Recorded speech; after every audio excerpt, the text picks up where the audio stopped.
Negative Isha. Isha एक बड़ी प्यारी, होशियार और होनहार बच्ची थी। पढ़ाई लिखाई में तेज थी, खेलकूद में भी रुचि लेती थी। लेकिन इसके बावजूद ना तो परीक्षा में उसे अच्छे नंबर आते, ना खेलकूद प्रतियोगिता में वो जीतती थी। और इसका एकमात्र कारण था उसकी नकारात्मक सोच। सारी पढ़ाई हो जाने पर भी जब परीक्षा आती थी तो वो सोचती रहती थी, परीक्षा लिखते समय मेरी कलम टूट गई तो, मैं याद किए हुए जवाब भूल गई तो, मैं परीक्षा में फेल हो गई तो। और इन्हीं नकारात्मक विचारों की वजह से वो कभी अपना पेपर पूरा नहीं कर पाती थी। उसके पसंदीदा खेलों की प्रतियोगिता में वो जम के हिस्सा लेती थी। प्रतियोगिता से पहले कसरत और मेहनत भी करती थी। लेकिन जब प्रतियोगिता सामने आती तो वो सोचती रहती, अगर मैं दौड़ते दौड़ते गिर गई तो, मेरे पैर की हड्डी टूट गई तो, मुझे अस्पताल जाना पड़ा तो। और फिर परीक्षा की ही तरह अपनी नकारात्मक विचारों की वजह से वो हार जाती थी। ईशा असफलता की वजह से दुखी हो जाती थी और उससे भी ज्यादा दुखी हो जाते थे उसके पिता। वो जानते थे कि उनकी बेटी ईशा सफलता हासिल कर सकती है, बस उसे अपनी नकारात्मकता को सकारात्मकता में बदलना होगा। और एक दिन उन्हें एक कल्पना सूझी।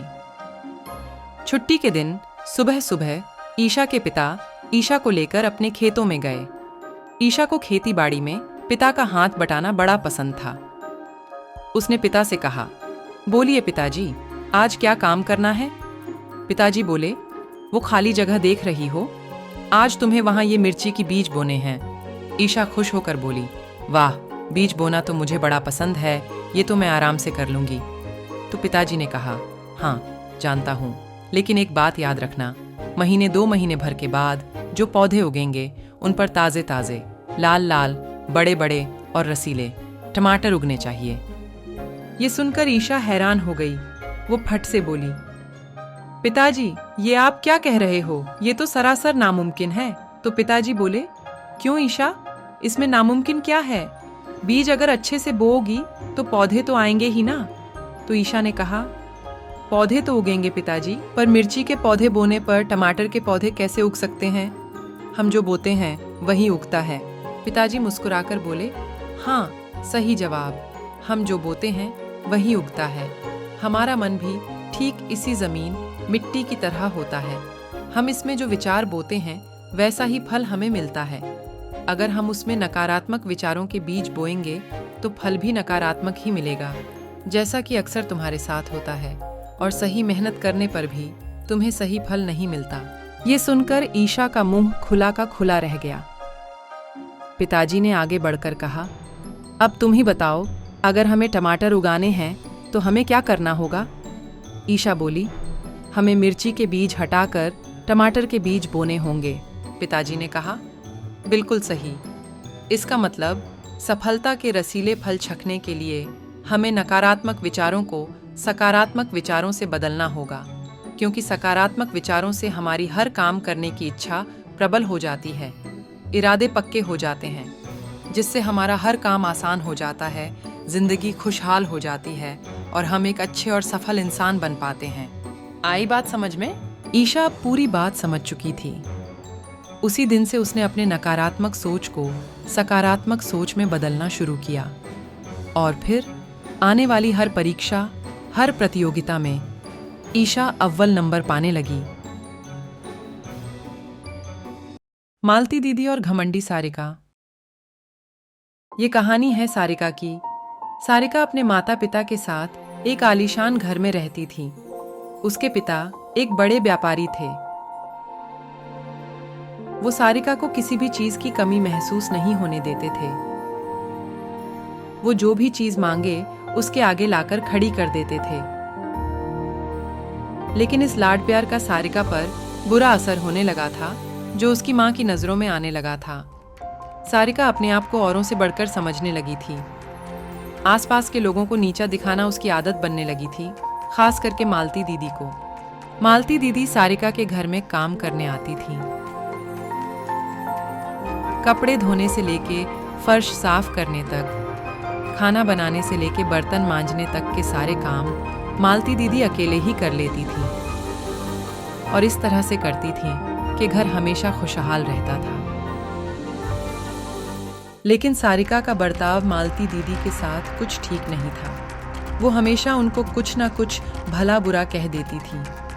मालती दीदी उम्र में बड़ी होने के बावजूद भी सारिका उन्हें आदर सम्मान नहीं देती थी और बात बात पर उन्हें कहती थी,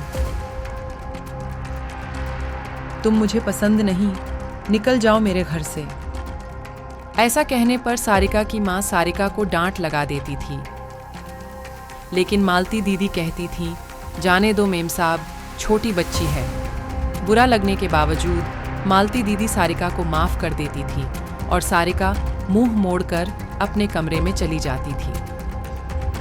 ये नज़ारे देख के सारिका की माँ बड़ी परेशान हो जाती थी, लेकिन एक दिन उन्हें अपनी परेशानी का हल मिल गया। एक सुबह सारिका की नींद खुली और उसने घड़ी की तरफ देखा और वो हड़बड़ा उठी और माँ को आवाजें देने लगी। सारिका की आवाज सुनकर माँ उसके कमरे में आई। सारिका बोली, माँ 10 बजे तो मुझे स्कूल पहुंचना होता है और घड़ी में 11 बज रहे हैं, मुझे किसी ने उठाया क्यों नहीं? इस पर माँ बोली, तुम्हें उठाने का और स्कूल के लिए तैयार करने का काम तो मालती दीदी करती हैं और तुमने उन्हें कल इस घर से निकल जाने के लिए कहा ना, तो वो निकल गई, इसीलिए ऐसा हुआ होगा। कोई बात नहीं, कल से खुद ब खुद उठ जाना। सारिका ये सुनकर हैरान हो गई पर कुछ नहीं बोली। मुंह धोकर बाहर के कमरे में आई और ऊंची आवाज में बोली, मेरा दूध और नाश्ता कहाँ है? माँ अपने कमरे से बाहर आकर बोली, दूध लाने का, नाश्ता बनाने का काम तो मालती दीदी करती हैं और तुमने उन्हें कल इस घर से निकल जाने के लिए कहा ना, तो वो निकल गई, इसीलिए आज ना दूध मिलेगा ना नाश्ता। कोई बात नहीं, कल से खुद दूध ले आना और अपना नाश्ता खुद बनाकर खाना। माँ की बातें सुनकर सारिका और परेशानी में पड़ गई। वो अपने कमरे में गई तो उसका बिस्तर बिखरा पड़ा था, किताबें इधर उधर पड़ी थीं, फर्श पर कचरा था। उसने ऊंची आवाज में कहा, अब ये कमरा कौन साफ करेगा? तो माँ ने जवाब दिया, कमरा साफ करने का काम तो मालती दीदी करती हैं और तुमने उन्हें कल इस घर से निकल जाने के लिए कहा ना, तो वो निकल गई, इसीलिए कमरा गंदा होगा। कोई बात नहीं, कल से खुद कमरा साफ कर देना और हाँ, 2 वक्त का खाना पकाना, बर्तन मांजना, कपड़े धोना और बाकी बचे खुचे सारे काम भी खुद कर लेना। अब सारिका के आंखों में आंसू आ गए। उसे आज ये एहसास हुआ कि मालती दीदी की उसके जीवन में क्या अहमियत है। उसने माँ से कहा, मुझसे गलती हो गई माँ, मैंने मालती दीदी को निकल जाने को नहीं कहना चाहिए था। माँ सारिका के पास आकर बोली, बस उतना ही नहीं सारिका, तुम्हें हर बात में मालती दीदी से आदर और सम्मान से ही पेश आना चाहिए, क्योंकि मालती दीदी हमारी सहायक हैं, हमारी मददगार हैं। वो अपना काम करती हैं ताकि हम सब एक सहज, खुशहाल और बेहतर जीवन जी सकें। उन्हें अपने से कम कभी मत समझना। सारिका ने रोते हुए कहा, हाँ माँ, आज से मैं उनसे तो क्या किसी और सहायक से भी बदतमीजी से पेश नहीं आऊँगी। फिर चाहे वो मालती दीदी हो या हमारे वॉचमैन भैया या स्कूल के चपरासी या सफाई कर्मचारी, सबसे आदर और सम्मान से पेश आऊँगी। बस तुम मालती दीदी को वापस बुला लो। माँ के चेहरे पे मुस्कान छा गई। उसने मालती दीदी को आवाज लगाई और रसोई घर में छुपी हुई मालती दीदी सारिका के कमरे में आ गई। सारिका ने दौड़कर जाकर मालती दीदी को गले लगाया और रोते रोते उनसे माफी मांग ली। मालती दीदी ने भी बड़े प्यार से उसे गले लगाया और उसके माथे पे चूम लिया। मीना। ये कहानी है एक लड़की की जिसका नाम था मीना। मीना बड़ी प्यारी लड़की थी। अपनी मीठी मीठी बातों से वो सबका दिल जीत लेती थी। इसी वजह से उसकी ढेर सारी सहेलियां भी थी। सारी सहेलियां मीना को बड़ा पसंद करती थी, सिवाय उसकी एक बात के, और वो बात थी मीना का कहीं भी और कभी भी देरी से आना, और हर बार देर से आने का कोई ना कोई बहाना सुनाना। पहले पहले सहेलियों को मीना के देरी से आने का दुख होता था। फिर धीरे धीरे गुस्सा आने लगा। लेकिन अब तो उन सबको मीना के देरी से आने की और बहाने सुनाने की इतनी आदत हो चुकी थी कि उन्होंने मीना के इस बर्ताव का मजाक उड़ाना शुरू कर दिया था। मीना को उनकी बातों से बड़ा दुख होता था, लेकिन उससे ये समझ नहीं आता था कि आखिर उससे क्या गलती हो रही है। एक दिन ऐसा हुआ, मीना और सारी सहेलियों ने मिलकर घूमने जाने का प्लान बनाया। गीता ने कहा, नदी किनारे मेला लगा है, हम कल उस मेले में चलते हैं। तो ललिता बोली, लेकिन मेला तो दोपहर में शुरू होगा, उससे पहले हम नदी में नाव की सैर करने जाएंगे। इस पर नगमा बोली, अगर नाव की सैर करनी है तो सुबह सवेरे करेंगे, उस वक्त नदी का झकमकता पानी बड़ा ही खूबसूरत दिखता है। तो इस पर मीना बोली, अगर ऐसा है तो हमें सुबह 7 बजे ही नदी किनारे पहुंचना होगा। तो गीता हंसते हुए बोली, हम तो 7 बजे ही पहुंच जाएंगे, लेकिन तुम रात को ही नदी किनारे पहुंच जाना, क्योंकि तुम्हारे आते आते तो कल का दिन डूब जाएगा और शाम हो जाएगी, तब तक ना नाव होगी न मेला। ये बात सुनकर सारी सहेलियां जोर जोर से हंसने लगी। मीना को बड़ा दुख हुआ, पर वो चुप रही। लेकिन फिर भी नगमा को उसके दिल का दर्द दिख गया और उसने कहा, कल मीना देरी से नहीं आएगी, क्योंकि कल सुबह 6 बजे मैं मीना के घर जाऊंगी और 7 बजे उसे लेकर नदी किनारे पहुंच जाऊंगी। मीना ये सुनकर बड़ी खुश हो गई। उसने नगमा को गले से लगाकर कहा, मैं कल सुबह 6 बजे तैयार रहूंगी। मीना, नगमा और सारी सहेलियां अपने अपने घर चली गई। रात ढल गई और सवेरा होने लगा। नगमा ठीक 6 बजे तैयार होकर मीना के घर पहुंची, लेकिन जब पहुंची तो देखा मीना अभी भी सो रही थी। उसने मीना को उठाया और कहा, मीना उठो, देर हो जाएगी। मीना घबराकर नींद से जागी और तुरंत नहाने चली गई। 15 मिनट के बाद नहा धोकर बाहर आई और सीधे अलमारी की तरफ चली गई। अलमारी खोली तो कपड़ों का ढेर उसके ऊपर आ गिरा। उसमें धुले हुए, इस्त्री किए हुए कपड़े भी थे, साथ साथ गंदे मैले कपड़े भी थे। 15 मिनट तक उलट पुलट करने के बाद उसने एक ड्रेस जो कि थोड़ा साफ लग रहा था उसे चुना और उसे पहन लिया। लेकिन अब वो उस ड्रेस के साथ पहनने के लिए मैचिंग झुमके ढूंढने लगी। एक पहन के देखा, उतार दिया, फिर दूसरा पहना, उतार दिया, फिर तीसरा, फिर चौथा। ऐसा करते करते उसने 15 अलग अलग झुमके पहने और उतार दिए, जिसमें 15 मिनट और चले गए। फिर उसने वही झुमके पहने जो उसने सबसे पहले पहने थे। अब बारी आई जूतों की। अब गड़बड़ी में जूते कहाँ रखे वो भूल चुकी थी। उसने 15 मिनट तक पूरा घर छान मारा, लेकिन जूते नहीं मिले। मीना ने गुस्से में अपने बिस्तर को लात मारी तो उसे दिखाई दिया कि जूते उसके नीचे ही है। आखिरकार मीना जूते पहनकर तैयार हुई और नगमा से बोली, चलो निकलते हैं।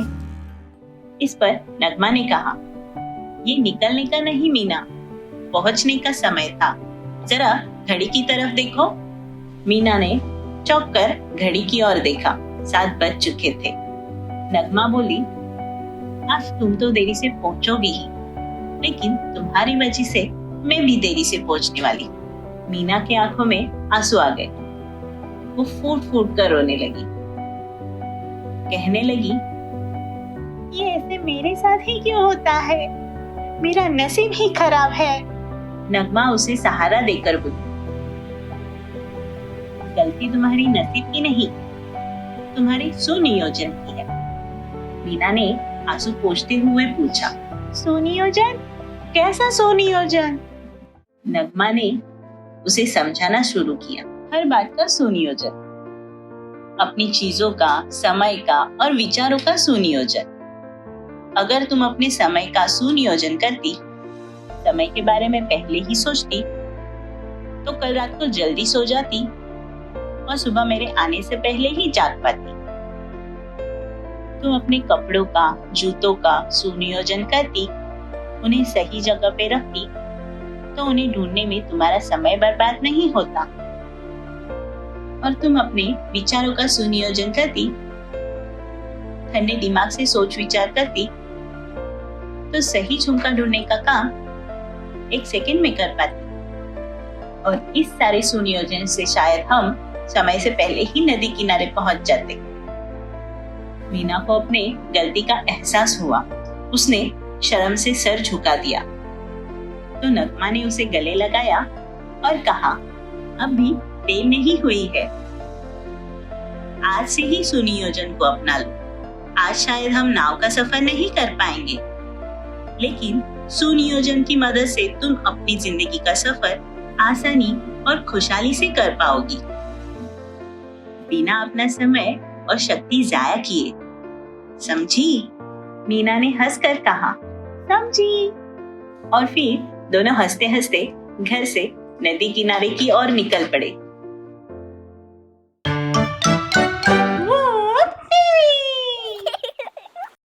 ऐसी अद्भुत कहानियों को देखने के लिए सब्सक्राइब कीजिए, लाइक कीजिए और बेल आइकॉन को दबाइए।